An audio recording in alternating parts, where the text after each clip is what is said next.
Сологойлор таланттуу адамдардын 20% түзөт. Жер жүзүндө 600 миллиондой сологой бар. Сологой Леонардо да Винчи солдон оңго карай жазган. Ошондуктан анын жазууларын күзгүдөн гана окууга болгон.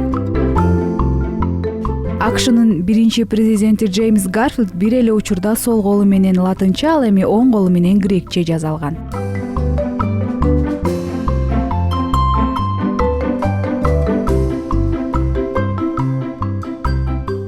Италиянын белгилүү скрипачы Николо Пагинини ноталарды сол колу менен жазып, сол колу менен ойногон.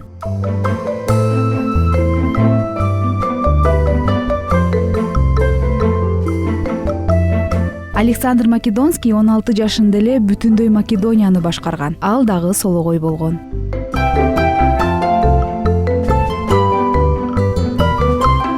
Белгилүү немец композитору Людвиг ван Бетховен сологой жана керең болгонуна карабастан 5 фортепианолук соната, 5 струнна квартетин жана 9 симфония жазган.